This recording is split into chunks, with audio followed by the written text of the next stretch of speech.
Anni Albers was born in Berlin in 1899, and she is considered to be one of the most important abstract artists of the 20th century. She was an influential designer, printmaker, and textile artist. Anni Albers went to art school at the Bauhaus, which was an experimental art school in Germany, began by Walter Gropius, and it combined all the arts and focused on modern design. Students at the Bauhaus could focus on different disciplines such as carpentry, weaving, printmaking, or painting. And when she started to have classes there in 1922, women were discouraged from taking drawing and painting classes, so she joined the weaving track.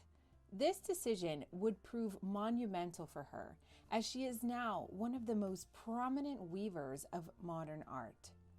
Her innovative textiles from this period combined avant-garde and very pioneering geometric abstractions with weaving for the first time, creating works that were at the same time functional but also aesthetic. Aesthetic basically means pleasing to look at. It was at the Bauhaus school that she met her husband, Joseph, and they were married in 1925.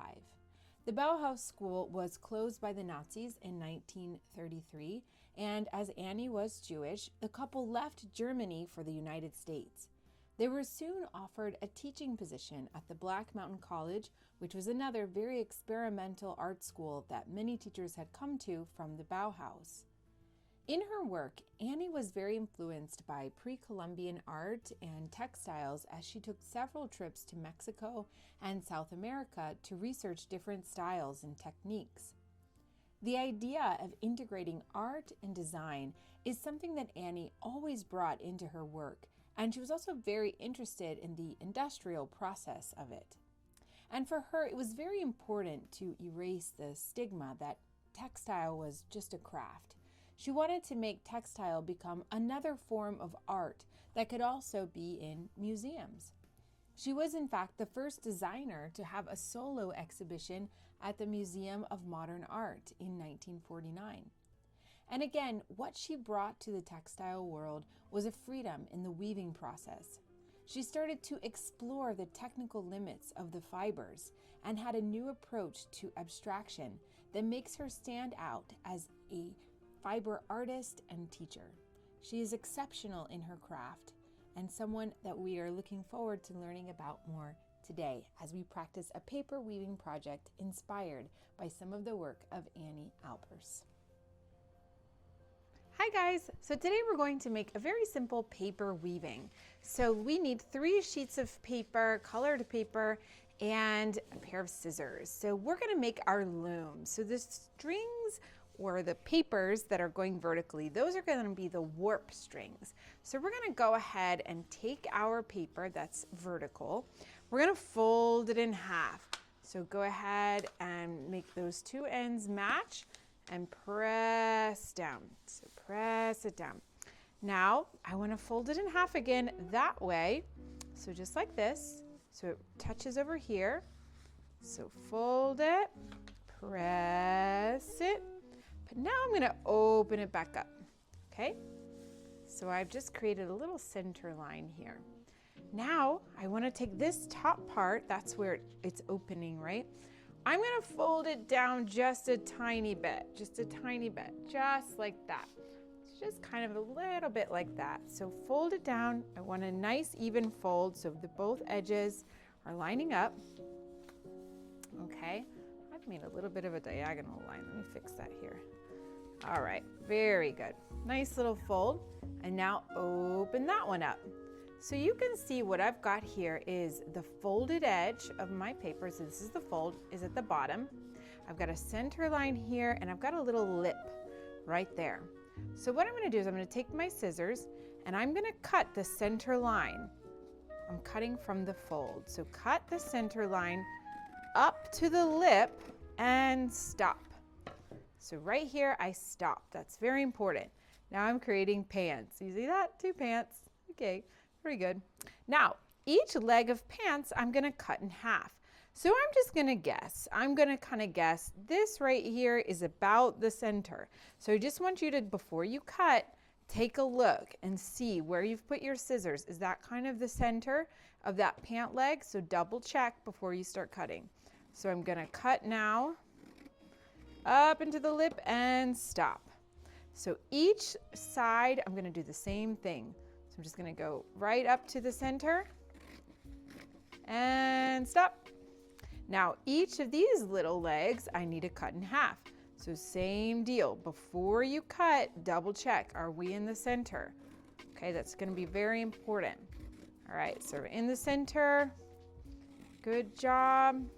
So each little leg you've got going on here needs to be cut in half. Very good. So once you're done with that, open it up. Ta-da! Now I have made my loom, okay? And these vertical things are basically the warp strings. So now I need to make the weft. So in order to do that, I'm gonna take 2 pieces of construction paper, different colors. I'm turning them horizontally and I'm gonna stack them together. And I'm gonna cut strips. So I'm just kind of guessing, willy-nilly, just straight line strips. So you can practice a couple times. See, I'm cutting 2 pieces at a time. That's gonna go a lot quicker. So instead of just cutting 1 at a time, I'm doing them 2 at a time. So I'm making them kind of the same size. And I don't want jaggedy edges. So I don't want it like, you know, I don't want that. I don't want that no. I need nice straight strips. So that one I can't use. So I need nice straight strips, no jaggedy lines. Good. So I've got just kind of a few strips. So now I'm going to come back over to my loom and I'm going to take one of my weft strings and I'm going to go under the second one. Under and then over, under,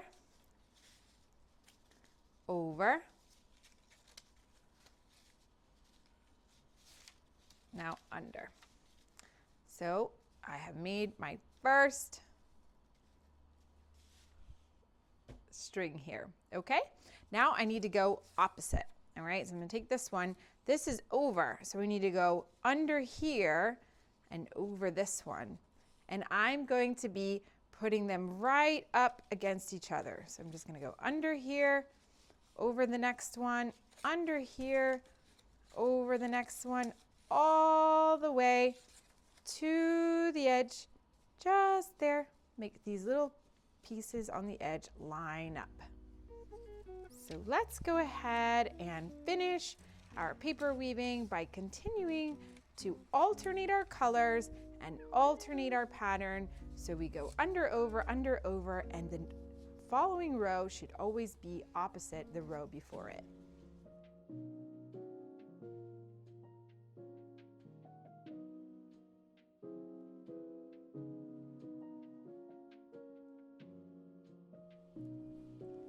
So I'm about halfway through, and some of these strips here are getting a little out of control. So what I want to do is I'm just going to glue these ends down so they stop moving around. They keep moving around. So I'm just going to take a little bit of glue, whoa, and put it right underneath the end there, just to glue that in place, just so I have a little more stability. Okay, so I'm going to glue the little tab, so put glue right there on that tab and just glue it down. So I'm just doing this on the edges.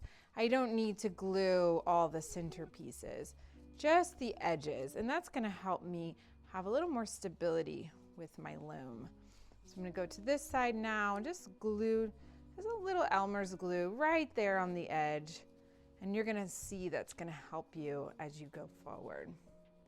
So I might do the back side later, but for now, I'll just keep going and then I'll glue down the back. Let's see if that made it easier. Yeah, that's much better. So just gluing those little end tabs in place is gonna really help you out. All right, so you see I'm pulling it too far there, so catch it back up. There we go. Let's just do a few more and then maybe glue those edges in place. You also want to be careful when you're working. You don't want to get your fingers all gluey, because if your fingers are gluey, then you're going to have a hard time weaving and your weave might get all messy. Okay, looking good here. I'm on my last row here and I was having a hard time fitting it, so you might have to trim your last piece according to how much space you have. So just find out how much space you've got in there. Whoops. And see how you can fit that. There we go. That last little one in there. Be very careful so we don't rip the bottom of your loom. Take your time. Sneak it in there.